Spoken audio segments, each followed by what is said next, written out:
numbers when they pop up. And I joke with Jen, I was like, man, if only we could have worked into our deal at that time, we could have gotten a certain percentage of those savings. We wouldn't need to be working anymore. Unfortunately, it doesn't really work that way for us, sadly, but hey, maybe for next time, maybe for people who are starting out, we can try that now. All right, so we're going to get started here and talk a little bit about strategic planning and using it for ourselves personally. Because if there's anything that 2020 has shown us is that the plans that we may have had for 2020, sometimes there are other plans in these cases that we have to adjust. And I know for me, when I started going through creating some of my plans, I could dig out the ones I made when I was 18, which are quite comical, by the way, of how I thought I was going to finish my undergrad and then my graduate degree and then get a house and then get married and have kids. And that all went crazy as well. So it's like just figuring out, how do we adjust this? How do we modify? And then looking at the next year, looking at 3 years and 5 years. Because when I go back and I look at what my values were 5 years ago, 10 years ago, 20 years ago, those values change over time. So it's really important for us to take the time for ourselves to go back through and figure out, what do we need? What are we planning for? And how are we making ourselves successful in those cases? Because businesses do it all the time. They set aside days every quarter in order to get all of this done. And my question for you is, when was the last time that you set aside a good chunk of time to figure out, what do I need to do for myself? What does my own plan look like? And where do I even start? And the best part of all of this is you can essentially use the same tools that we would use in a strategic planning role with a business. And we just figured out, how do we take that and turn it on its side a little bit and use it for ourselves personally. So a little bit about JointPivot first and what we're doing beyond the wonderful intro that we've had here. We are obviously doing a lot of Lean Six Sigma, change management, project management work, anything that has some sort of problem associated with it or some sort of opportunity. Jen and I love to get in there and essentially figure out what the root cause is, tinker around with it, solve those problems, uncover things that maybe you may not have been able to see. And then we figure out, hey, using our talent or utilizing yours and training that talent will help you figure out what those solutions to those issues are and help you put a path forward. So what we actually do, some additional things if you need us for it, is we do a lot of strategic planning sessions.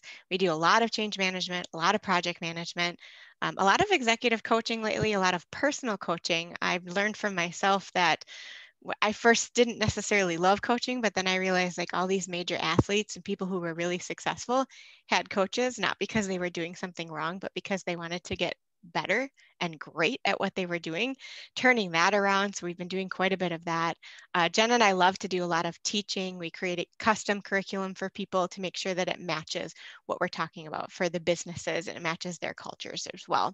And then obviously today, what we're doing, we love speaking. We love sharing these topics. I'm one of those, when it almost is an overshare of this type of information, I get so excited about this stuff and I want everybody to know it and everybody to try it as well. Unfortunately, not everybody is always as excited about planning as I am, until I found Jen, and Jen is just as excited about planning here. So we are so happy that you guys are taking a little bit of time out of your day today to figure out how to move this forward.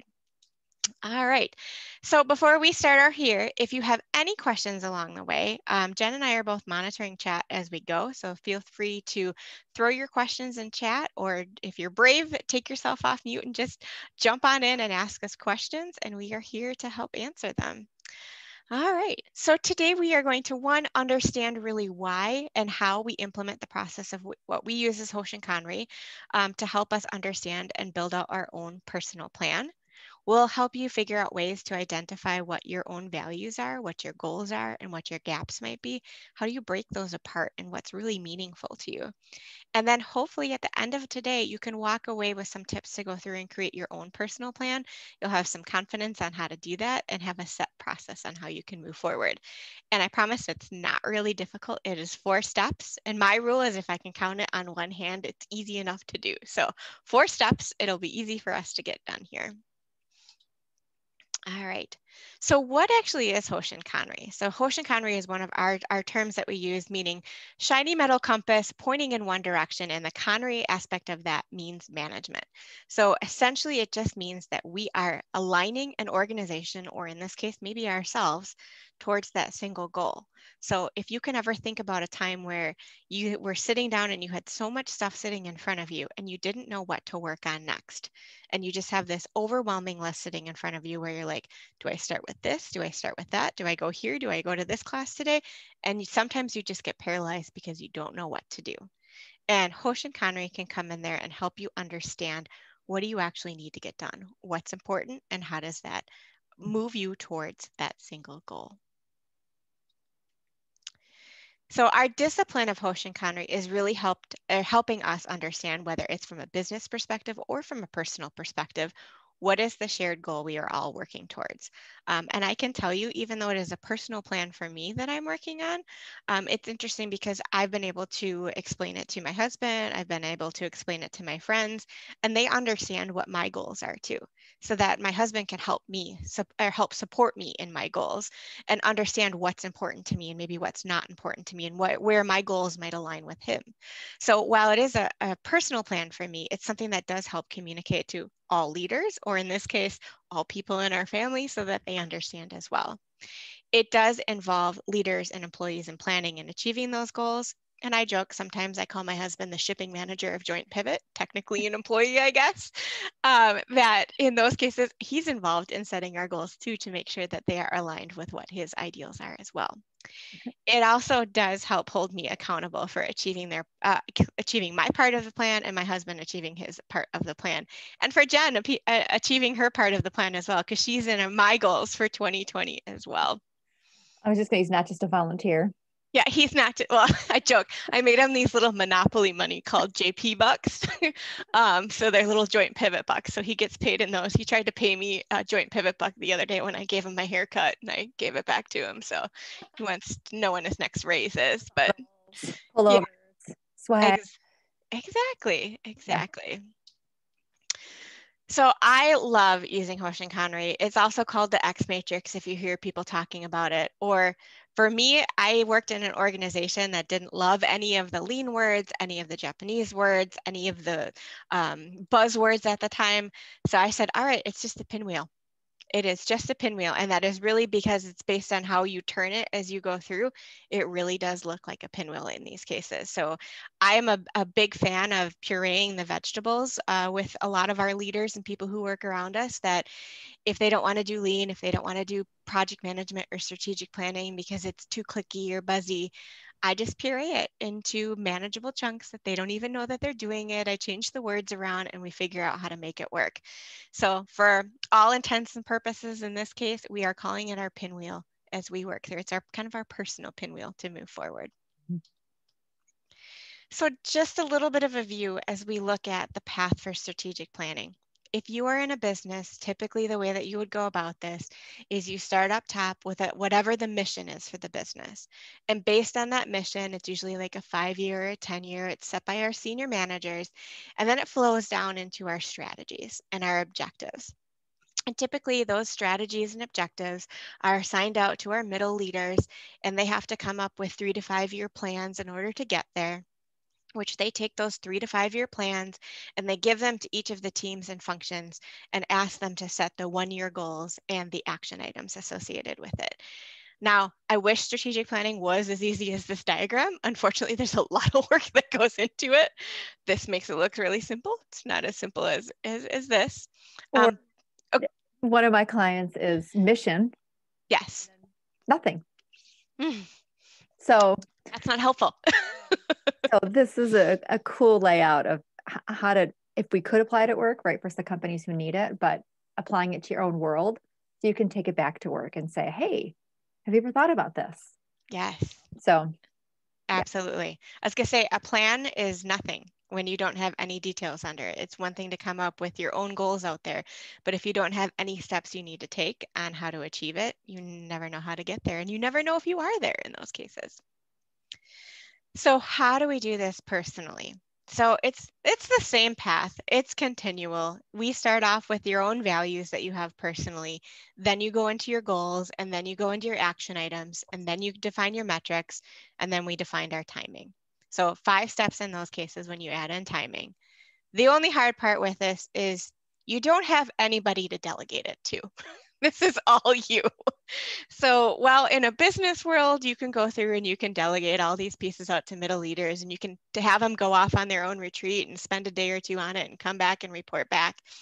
This all sits on you, you, you, you, and also you. So you have to sit down and put time aside on this. And I had one of my coaches ask me a couple weeks ago, she goes, well, when are you doing your own strategic planning for JointPivot? And I was like, well, I don't know. I didn't put any time on the calendar for it. And it's one of those situations when you do it for your job, you have a tendency to do it at work and then you don't do it at home. And I don't understand why that phenomenon exists, because I will plan all day long for everybody else. And I usually have a pretty good plan for myself, but it's holding my own self accountable for it. And this is why, because it all does sit on me. There isn't anybody else that I can delegate to tell me what my values are and what I actually need to get done. The only person who's going to have the answers to these questions is you. So it does require you to put a little bit of time aside, even if it's maybe an hour or two here and there. It doesn't need to all be done at one time. Maybe it's something over the next few weeks. You say, hey, once a week, I'm going to spend an hour or two on this, and we're going to see where I am at the end of the month. And that's totally fine. But again, it's all you. This is all coming from you. So we know first we have to set our values, then we set our goals, and then we send our action items, and then we set our due dates and metrics. And you can see right from our visual, this is why I call it a pinwheel.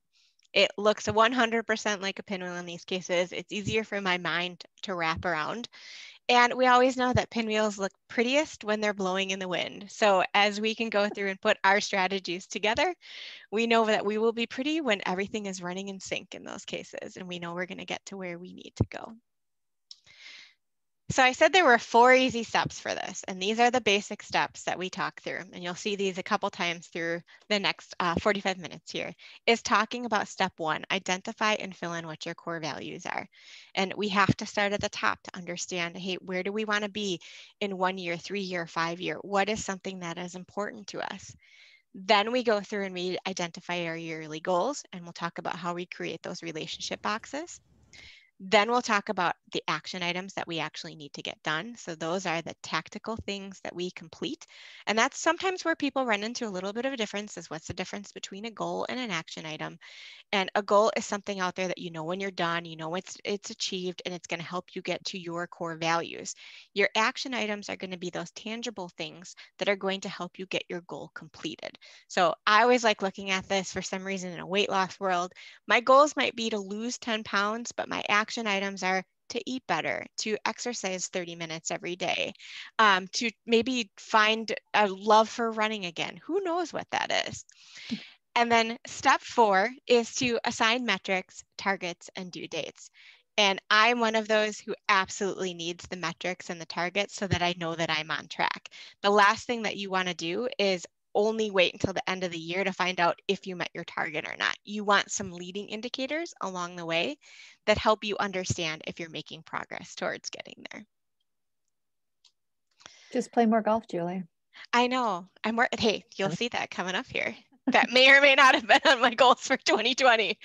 I'm not getting any better. Like, you'll notice I didn't put the score as a metric because I knew that that one was unachievable from a SMART target perspective. So I was just out there to have fun.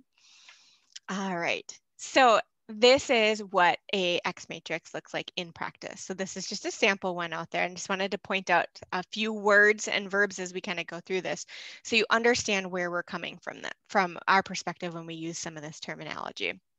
So first off, we start with our values, then we define our goals, then our action items, and then our metrics. And you'll see all the way throughout this presentation, we've got the steps labeled. So we start with the values, step 1, then to goals, step 2, step 3 is the action items, and step 4 is your metrics and timing. Now, these funky things that look like our crossword puzzle up here, people always look at that, they get terrified by it. But this can be your best friend. This helps you understand how your values are correlated to your goals, how your goals correlate to your action items, and how your action items correlate then to your metrics. So they help identify that correlation or the relationship between those two different areas. So in this case, how we're using it as a black box in there is a very, very strong correlation or strong impact. A gray could be a mild impact, and then a white would be no. If 3 is too much to think about, even to say, well, I don't know if it's mild or strong. You know, if you're that person where you're like, it's halfway in between there, stick with 2 colors and just say it is correlated or it's not correlated. Don't make that more complicated than it needs to be. This will definitely help you understand where you need to focus more of your efforts. Like if you can only work on 1 or 2 action items, go see what goals they actually impact, because if they impact more than 1 goal, you spend more time on those action items because they're going to help you achieve more in those cases. And we've got a good example of that coming up here. And Julie, let me add, where Julie's talking about the overlap in those boxes is that the value of this template is for functions and also layers of an organization. It forces them to have that conversation so they know where the overlap of possible responsibility is or alignment in a goal, which means that, oh, we should be putting, I need to get you and I together so we can push this initiative forward. Biggest bang for the buck, consensus building, et cetera. So the template, translating it to an office or a corporate setting is valuable there as well. Yep, absolutely. It helps to really break down some of those silos if that's an issue that you're having of functional groups going off and doing what they think is right for them instead of what's right for the company. Not that anybody ever has that problem, ever. I'm sure no one does. Oh. Yeah, thanks, Jen. I love it. I love it. So what we're going to actually be going through an example of today is this is my own personal plan for 2020. And it did get thrown off a little bit, but in some cases it actually worked out to my benefit. So I had a lot of stuff on here on work-life balance, and because of the way that 2020 ended up rolling out, it ended up working out pretty good for me because it forced me to have more work-life balance this year because I wasn't traveling as much and I'm not on the road as much, and all of my meetings are from home. So I did find myself with a little bit more time on my hands than I previously did, or a little bit more flexibility. So we're going to go through each one of these different areas, and I'll show you how I put mine together so you can essentially just kind of copy what we're doing and put yours together. So the first one here is to go through and identify what your core values are. And this is where there's a couple different ways we can do this, and we'll walk you through a couple because this is really important to get these kind of nailed down and right, because this is essentially the foundation of your plan. And one thing you can use is the Wheel of Life, which I'll show you. You can brainstorm what your values are. I know if you go to the interwebs and you go to Google and you look up, what are my values? You can get a list of like 200 of them. That's a lot. I would probably pick between like maybe 3 and 5 or 5 to 7 if you think you can handle it on the first time, and identify maybe what the top ones are for you that are driving you forward. And take a look at that, and we'll work on creating our own vision statement as well. And then what you are going to be able to do with this is to think about, are you actually living your values? So what I would do is go through, list out what they are, and then say, okay, maybe honesty is one of them. And maybe that's your number 1 value. And from a value perspective, maybe you want to be at a 5, like 1 out of 5, and 5 is the top. You want to be at a 5, but maybe where you are at life right now is you're only operating maybe at a 3. And you can help identify what those gaps are and prioritize the list based on that. So thinking about how happy you are and how you are living them, and then figure out where are those big gaps. What do we need to take a look at?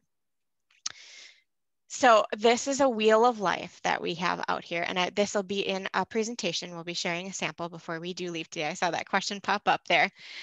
This is a wheel of life actually from the Institute for Professional Excellence in Coaching. And this is where we kind of start with people on, hey, what are the values that are out there? How do we do this? And essentially what you're going to do on this is go and fill out on a 1 through 10 scale each of these different 8 sections of the pie here. And pie just makes me hungry thinking about it since we're close to dinner time. But go through and identify 1 to 10 across the board. And I love doing this because stuff that I thought that I was doing really well at, I maybe was like, ooh, maybe I'm not doing so awesome at that. So for example, we've got a good identify of one here. This is actually from one of my clients. And she went through and identified her different areas, which you can see by the little star she put here. And we did a little spider chart. And then we identified 3 things specifically she wanted to focus on during 2020. So one was her career and her profession, one was her personal finance, and the other one was her intimate relationships. So she was at a 1 on intimate relationships, a 1 on personal finance, and a 3 on career and profession.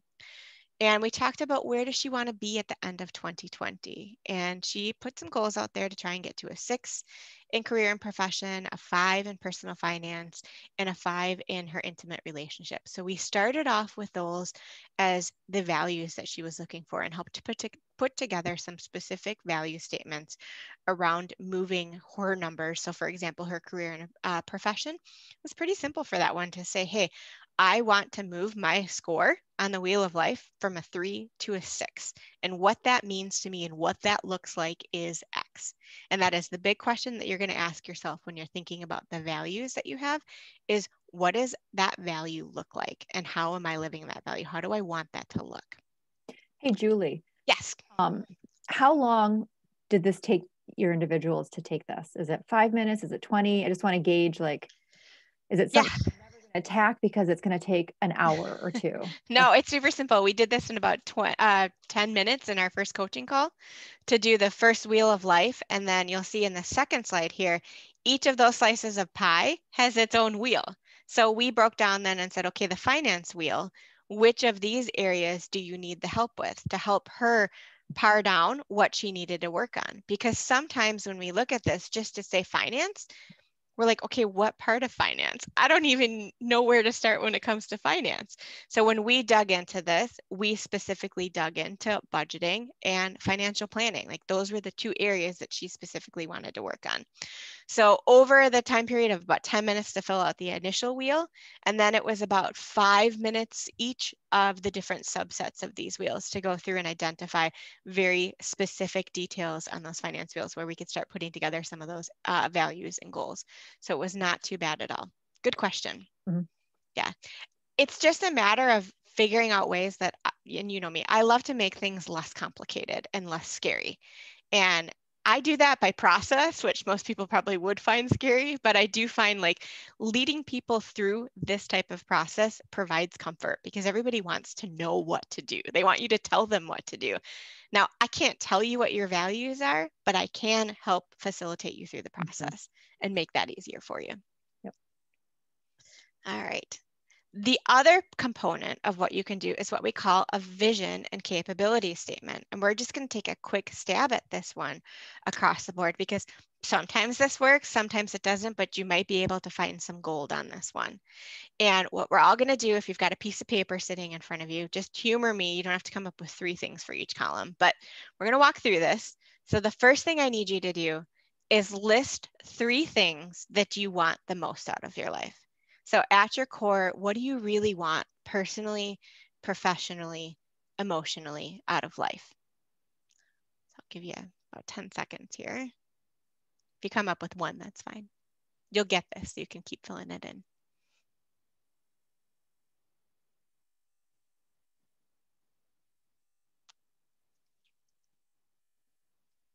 The second column is going to ask you to list out 3 things that you would like to experience in your lifetime.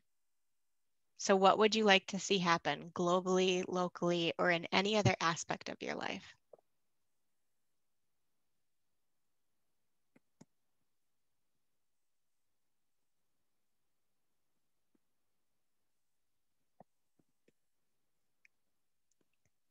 Then in column 3, you're going to list out the things that you believe make you unique. What are the gifts that you bring?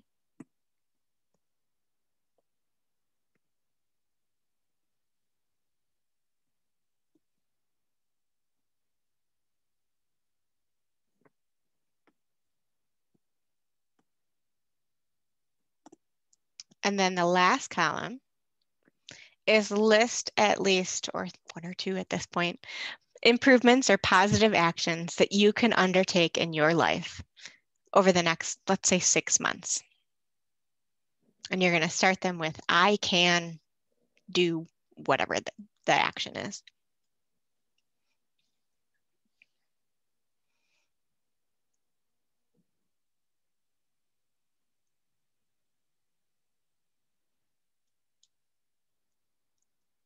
So I'll share a little bit of what mine was when I first did this a year ago, where I said I wanted to, my first column, what I wanted most out of life, retire and enjoy time with my husband and my dogs, give back to animal rescue, spend time doing what I love. That was my 3 things I wanted most.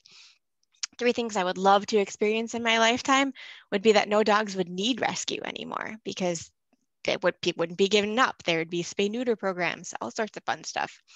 To feel free from the need to make money and not feel guilty about not working or taking time off with my friends and my family. Those were things I wanted to experience.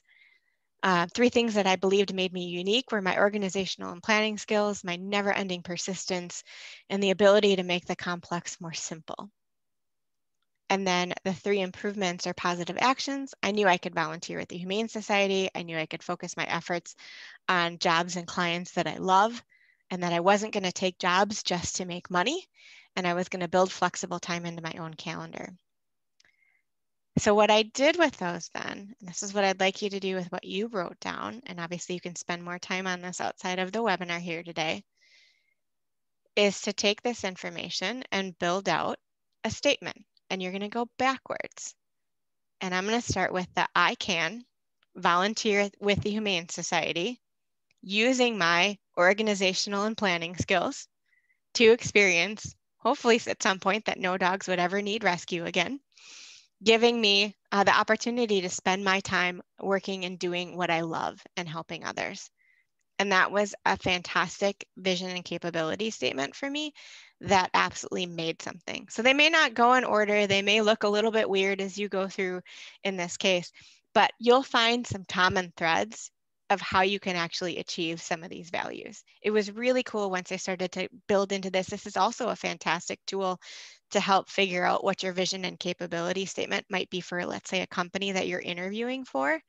Putting together your capability statement for a company of 3 actions that you can help that company take using the gifts that you can bring them so that the company can achieve this as part of their mission by attacking a certain project.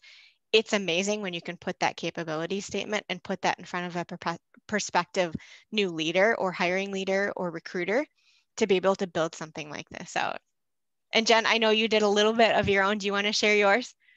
Everyone else on the phone or webinar, mine is kind of kooky, but I'm going to stop assuming people will say no, right? Starting a business, I've reached out to many people, but I'm like, oh, I'm not going to waste my time because they're going to say no. No, because I am going to use my logical sense that I should ask more questions and think about why would they say no and overcome, right? And then I'm using I know I'm not perfectly doing it, but the honest curiosity aspect, right? I need to ask more questions and figure out in my head, why do I think they're going to say no? And then my main reason for doing all of this is for a better life for my kids. I want to obviously be able to spend time with them and be able to pick them up and drop them off later on. So it's not perfectly, and I know I can do some improvement there, but it was really, again, thinking back to, why am I doing all of this, right? And then digging down to talk about the skills, like, oh, you all have amazing skills that we don't give ourselves credit for, right? And so I would almost say, don't limit yourself sometimes to 3, brainstorm and throw them up there, right? And select the ones that really resonate with you. Exactly. Just create a big list and then just pick and choose as you go through. And it's amazing the different statements you can create. And then you're like, oh my goodness, like I can do that. I can actually do that. And then it's easy because it also starts to help break apart how you actually get it done, because column 4 starts getting into the action items. So it almost helps build out your X-Matrix, your pinwheel for you. And it's a really amazing exercise. All right. Quick question, Julie. Yes. To the Yeah. not about the wheel. Yes. Question, and I just want to make sure we don't forget it. It's, are there questions we should ask ourselves when scoring each category? No, don't think too much about it. So that would be the thing. If you start going, well, it could be this, it could be that, that's why you should do it pretty quickly, because it needs to be like your initial gut reaction on it. Because if you're like me, then you start going, oh, it's a 7.25, not a not a 7. And there's a reason there's whole numbers on here. Good question. Yeah. 1, 3, Yes. 10. I know it's so funny because I always joke, I am a mechanical engineer, and it's the engineer that comes out in me where I'm like, well, it's not statistically significant then. Well, you know what? It doesn't matter. We just need to move past it. It's not perfection when it comes to vision, but it's what we need to help move forward. Totally. I love it. Okay, good. All right, so my personal plan here, my values that I was looking at, that I was focusing on for 2020, I had 5 of them. One was personal development, that I wanted to continue and keep growing. I love cultivating, training, certifications. What else can I learn? I'm super curious. I just finished my coaching program, and I'm already on to like, what can I do next, and starting to investigate the next neuro-linguistic programming training I can get into. I'm like, I always want to learn something more. So one of them for me was personal development, then fun and enjoyment, because I was severely lacking on that in my life, because I am a self-admitted workaholic, and 2019 was rough on just working all of the time. And I knew that, hey, part of forming JointPivot is to make sure that I had my flexibility back in my life, and I took control back of my own time and I respected what I needed to get done. So fun and enjoyment was out there for me. Career and profession was out there. Obviously, starting a new company during the middle of a pandemic is super, super smart and great. But it's been fun. Jen and I have had a really good time and a really good support system to help hold us and move us through this. So career and profession was out there. Community was also something that was really important to me. And the day that I left my old job and we started JointPivot was the day that I signed up to go be a volunteer at the Humane Society, because I knew I wanted to give back, and my time at my work before was limiting my ability to give back to things and causes that were important to me. So that was the first thing that I did, was sign up for volunteer orientation. And then my family was also out there as well. And my family is my husband. And then you can see my dog, Noah's back here. My dogs are my family. They're my kids. They mean so much to me. So they are listed in my family. So that was step 1 for me, is identify what my values were. And I did my little wheel, and I had my numbers of where I needed to get to in those cases. So that was my values. Then we had to jump into, okay, those are the values. What do I actually want to get done in 2020? And this is where you can't let perfection get in the way of progress. Not everything that you do is going to be packaged up into a 30, 60, 90, 1-year plan. Sometimes it might take you 5 years. Sometimes it might take you 30 seconds. You don't know. And just because you can't get it done in a year doesn't mean that you don't tackle it. Or just because it doesn't fit into a month or a quarter doesn't mean that you don't undertake it in those cases. You just figure out how to break it down into steps that you are comfortable with. So I always like to ask the question when it comes to our yearly goals, what would you be happy with achieving by the end of the year? And I've got these numbers here because this is the order that I ask people these questions in. The first one is, ideally at the end of the year, what would it look like to achieve this goal? Talk me through what ideal would look like. Then I'll ask them the question of, what is your absolute minimum? So what would that kind of low bar be that you would be happy to step over? And then I'll say, okay, is there a middle of the road there that you essentially want to aim for? Because sometimes we put out these ideal achievements that are just not reachable for us. And then we get upset with ourselves because we don't meet them. And that is really tough. And then we don't want to set another goal because we don't want to fail at it. So this is where, if you do this AIM method, it can help you identify and not let the perfection get in the way of what's ideal, what's your absolute minimum, and then where do you go in the middle there, to help make sure that you are celebrating your successes along the way, and it's something that you actually know you can get done. So if there's anything I recommend, take the AIM into consideration here. and really give yourself some grace in these cases, because hopefully 2021 isn't going to throw as many curveballs as 2020 threw at you, but this gives you a little bit of wiggle room to help plan around it for certain in these cases. So for me, what I put down as my goals, this was for this year, for 2020, was to find myself a great coach and participate actively in the coaching process, to be available and present for my dogs. And I know that sounds funny, but I had 2 senior dogs pass away in 2019 and late 2018, and I couldn't make any of their appointments. And I almost missed saying goodbye to one of them because I was at work and I couldn't get away. And I would never forgive myself for that. So I put in there, like, I have to be available and be present for them because it really meant something to me. To golf with my husband at least once a week in mid-May through mid-October, even though we went last week. It was so nice. So I even pushed it into November, which was awesome. To become a part of a board for a nonprofit that moved me, that was giving back to my community, volunteer with the Humane Society, also for my community, and then our business portion of it. So adding at least one additional service to what we offer for JointPivot, and then to get JointPivot up and running and meeting our business targets of what we had set out there for the year. And we just celebrated our year anniversary, so we made it, Jen. Woo! Yes. So we got that goal done. But it happened, and it's good, and I'm excited. Exactly, exactly. And it's really cool because when you go through and you start taking a look at this, you can start to identify where we are overlapping. So getting JointPivot up and running, which is our first bucket here. If I'm looking at my circle, oops, over here, sorry about that. Getting JointPivot up and running, that was hitting my fun value, and it was also hitting my career and professional value, and it was also hitting my family value. So you can start to see where we're filling in these boxes here. You can see what goals we have and what values they impact in those cases. So that's how we would use these boxes. It's a little bit more advanced as we go through. I would start with just identifying values and goals first, and then you can worry about the relationships here later. Then this is sometimes the tough part for people, is they put their goal out there and then they're like, I have no idea how to actually achieve that goal. How do I figure out what the action items are that I can take? And this is where I say, go one goal at a time and just spend the day thinking about that one, or just spend an hour thinking about that one, and break it out into a list of things or actions that you can do to make progress towards achieving that goal.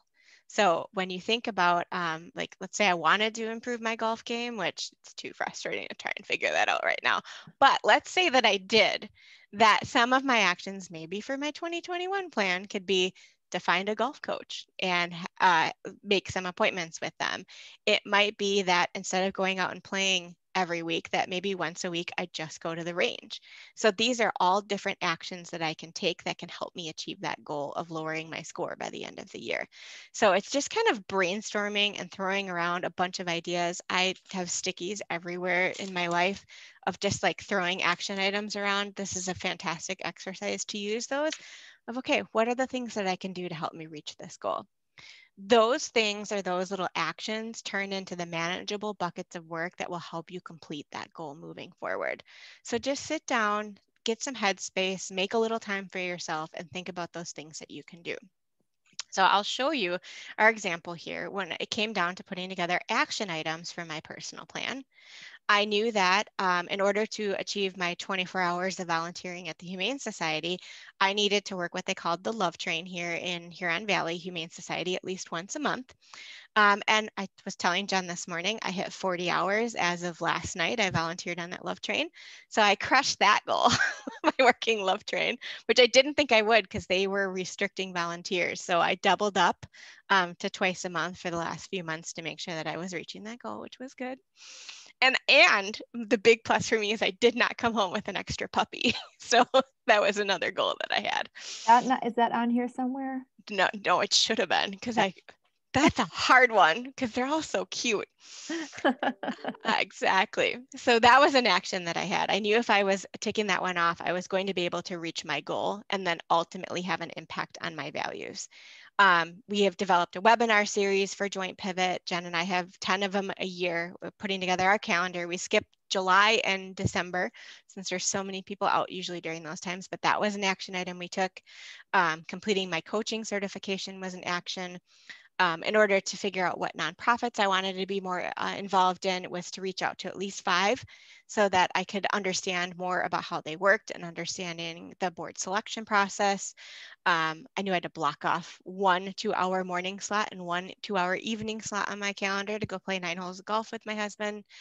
And then setting up parameters and rules for my calendar blocks that allowed for flexibility in my work-life balance. And if there is one thing that I did this year that had the most impact, it was that one.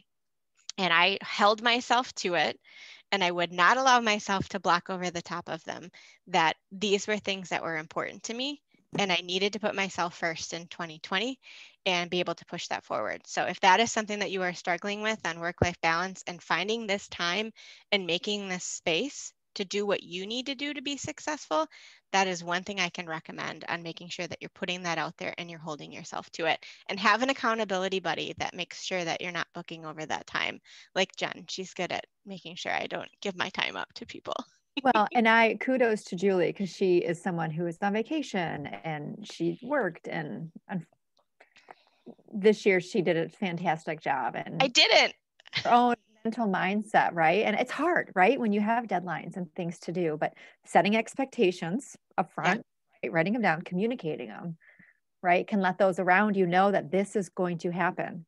How do we plan, right? Mm-hmm. For this, back to the planning thing. Exactly. So exactly. Nice work. Mm-hmm.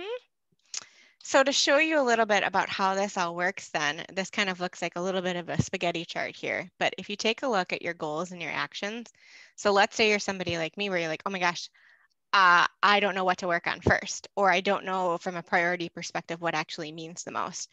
So put your goals and your actions side by side here, and then start just drawing lines between, okay, if I do this action, what goal does it impact? And then I started looking at this and said, okay, these little green stars here, setting up the parameters and the calendar blocks that I had, and completing my IPAC coaching certification, they each helped me achieve 3 goals. So I knew if there was something that I needed to work on, I had to start on those 2 first.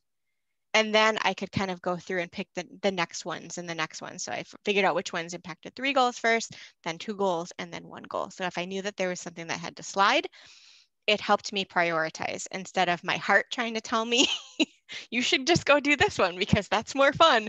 Because sometimes our actions are not always fun. They don't always get to be a good time. Sometimes you have to do stuff you don't want to do. So step 4, when can you get them done and how do you know that you are making progress? And this is where we want you to think about some of those leading indicators, not just the lagging indicators that says, yes, you got this completed. So an example would be like the hours that I was doing for the Humane Society. I knew I wanted to get 24 hours done by the end of the year, but 24 wasn't the metric that I was tracking to. I knew in order to achieve that, I had to do 2 hours every single month. So I was tracking the hours per month that I needed to get done to know that directionally I was going to be able to achieve that goal, instead of getting to like November and being like, shoot, I haven't done anything towards this. Like there's no way I'm going to achieve this. Because if you're tracking those leading indicators along the way, you're going to be able to essentially pivot in this case and navigate and change on what you need to do differently in order to achieve it if something isn't working. So by going through and assigning those metrics and targets, from a leading perspective, it's going to really help you understand if you're going to be able to get there. And then identify a reasonable time frame in order to complete them in. So think about when we talked about the aim part of setting our goals. What is your minimally acceptable? What's your ideal? And what's the middle of the road? Think about that from a time frame perspective. I know some people are like, oh yeah, I can get that done in 2 weeks. And then like you're at day 10 and you're like, why did I ever say I was going to get this done in 2 weeks? So pick a reasonable time frame that you know that you can nail, and then celebrate when you get it done. So for each goal out there, identify a metric or 2 that you can use to track and ensure that you're making progress. So the last part of my personal plan here is I'm tracking the number of hours worked at the Humane Society. I'm tracking the number of meetings completed at nonprofits. I'm tracking my own dashboard on my own business targets. I logged the number of completed rounds of golf this year. I made it to 100% of the vet appointments this year, which was amazing, which I never thought I would achieve that. And then the number of additional services that we were continuing to offer. And we nailed that one too. We knocked that one out of the park as well. So those were all things that would help me along the way to make sure that we were meeting our targets.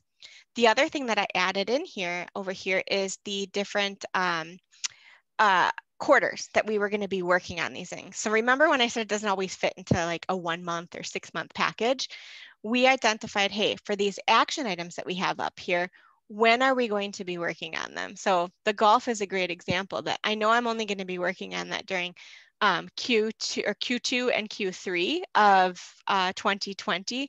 And I know I'm going to work on that again in Q2 and Q3 of 2021. So that is long-term in those cases. And it helped me then plan out my time to know every month how much of my time should I be working on this.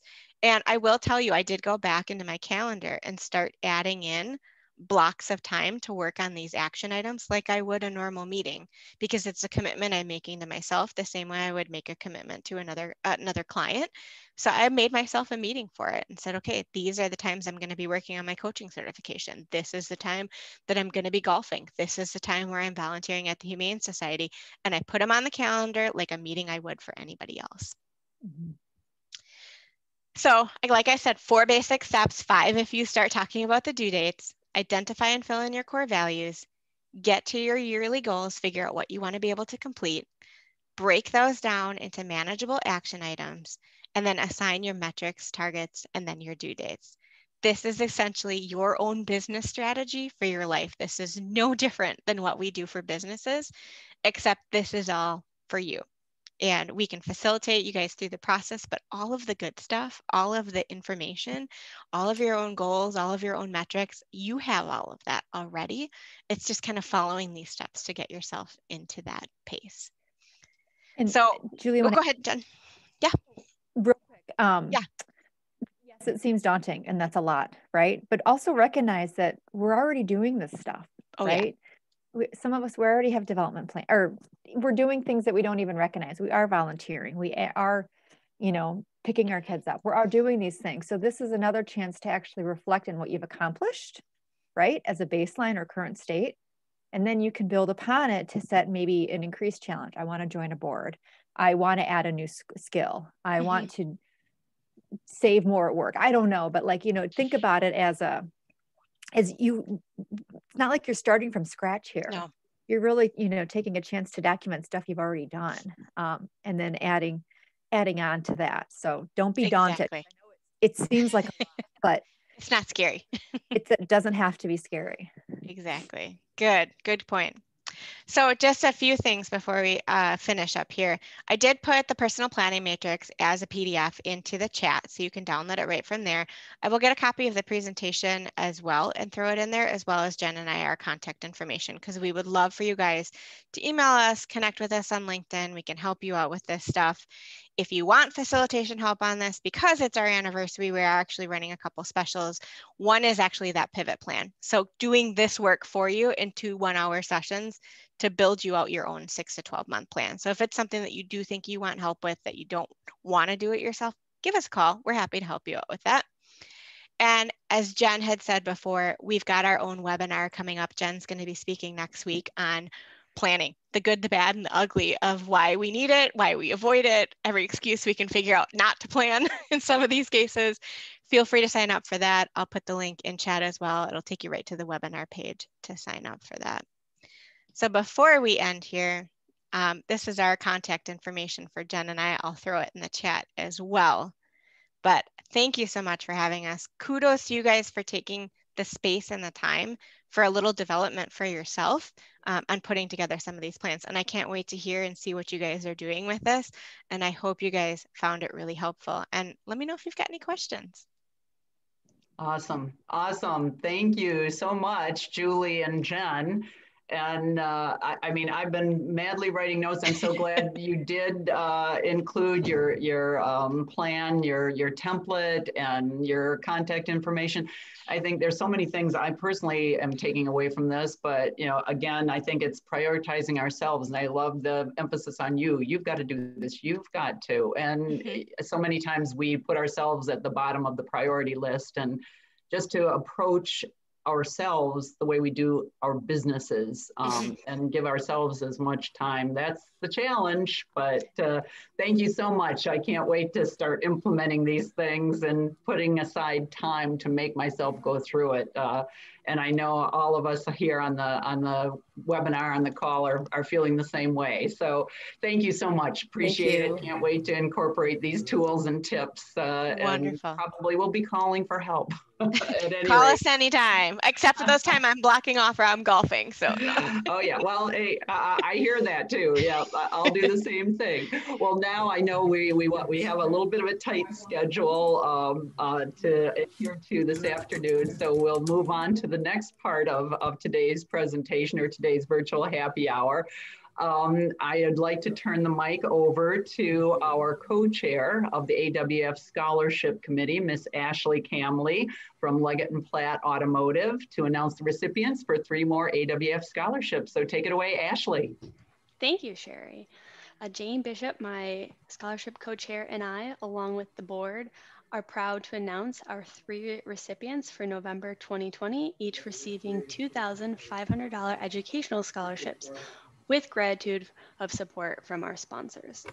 First, we have Emily Walker, is a 4th year at Kettering University in Flint, Michigan, studying mechanical engineering.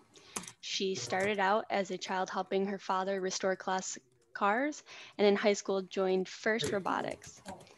Emily has completed 5 engineering internships with General Motors, which includes seat validation, durability testing, noise and vibration performance at the Milford Proving Grounds, process engineer at GM Components Plant, and subsystem validation in the Chassis Electronics Group.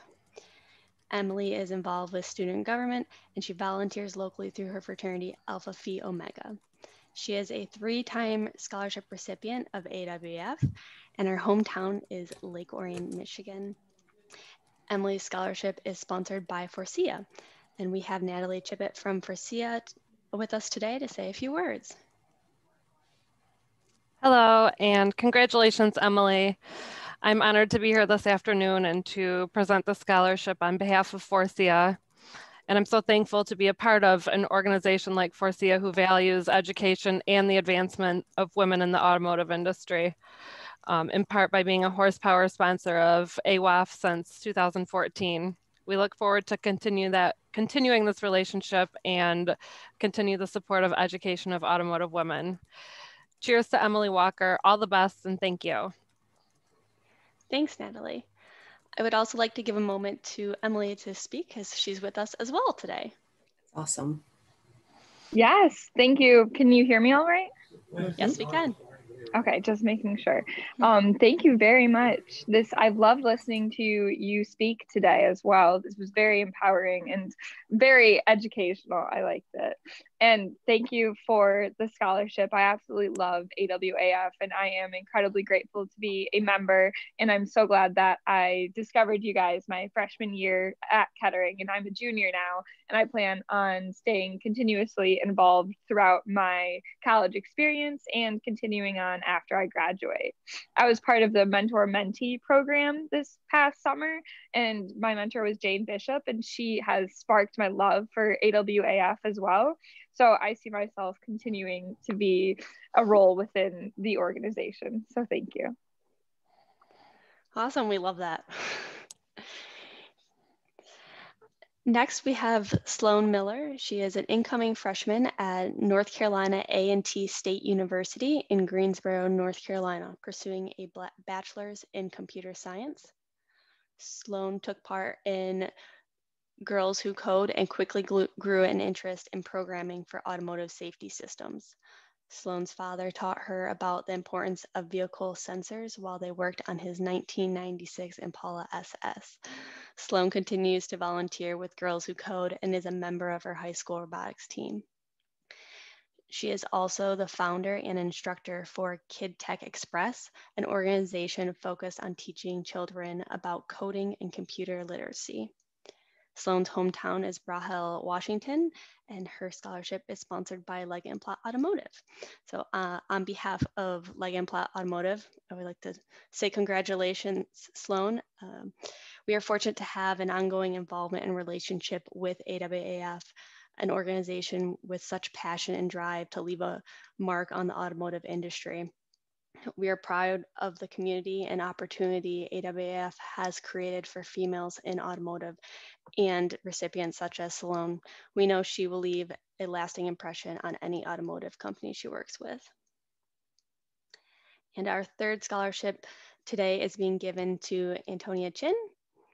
Antonia is a senior graduating in December 2020 with a degree in chemical engineering focused on automotive coding technology at Kettering University in Flint, Michigan. Her hands-on internships include BASF in the paint shop at Mercedes-Benz manufacturing plant, assessing car paint quality, defects, and troubleshooting, laboratory paint formulation, quality, and durability testing. At PPG Industries, her work included research into pigments with the capacity to allow signals to be easily sent through cars for autonomous vehicle technology. At Daimler Trucks, Anita was a powertrain fuels engineer working on coolants and engine oils compatible with electronic vehicles. And her last internship was with Deloitte Consulting as a strategy and operations business analyst. Antonia was honored by Forbes Under 30 Scholar, served as a vice president of the Kettering Student Government, president of the International Club, treasurer of Plastics Engineering Club, and is involved in numerous other relevant organizations. She is also participates as the lead mentor and tutor at Kegel Leadership Initiatives in Flint, Michigan, working with high school students from underserved communities. Antonia is a 3-time scholarship recipient as well of AWAF, and her hometown is Kingston, Jamaica.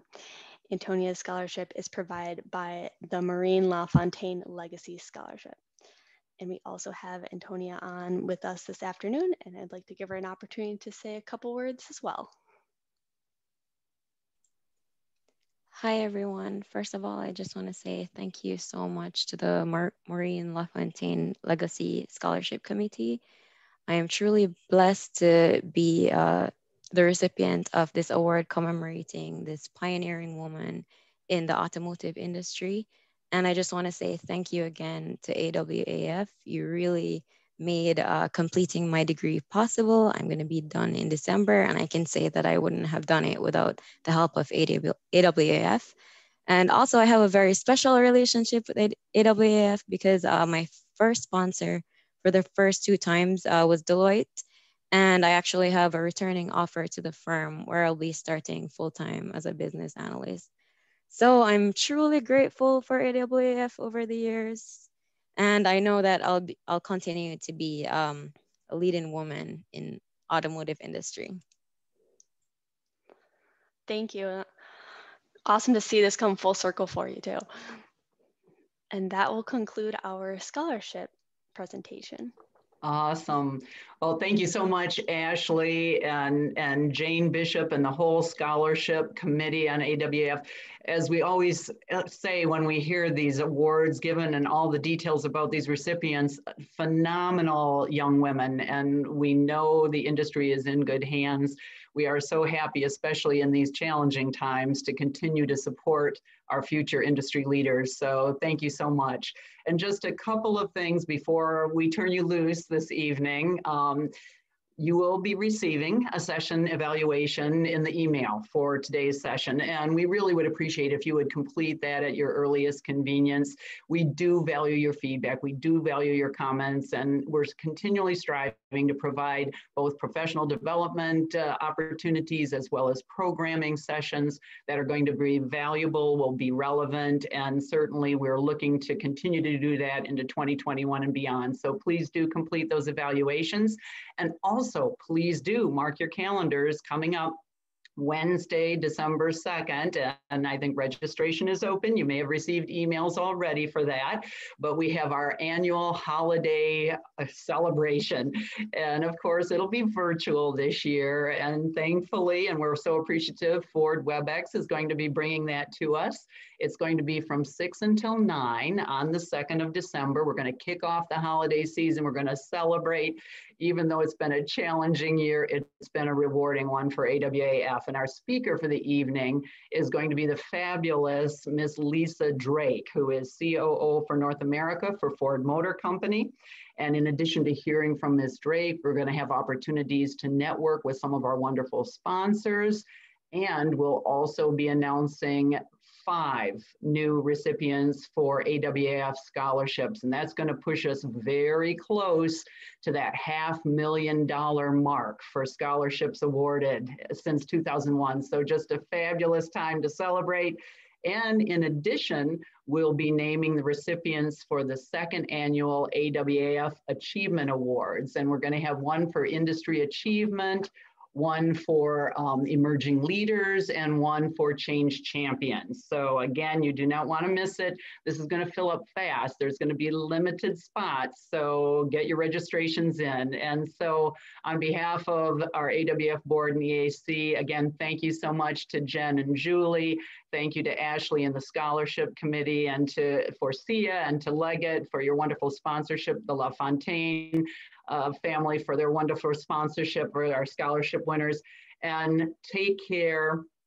Happy Thanksgiving. We'll all be celebrating it a bit differently this year, but I think more than ever, we need to take time to pause and be thankful for all the blessings that we have. And certainly AWAF and our family there is one of them. So be safe, take care, and I hope to see you all on December 2nd. And with that, we'll say good night.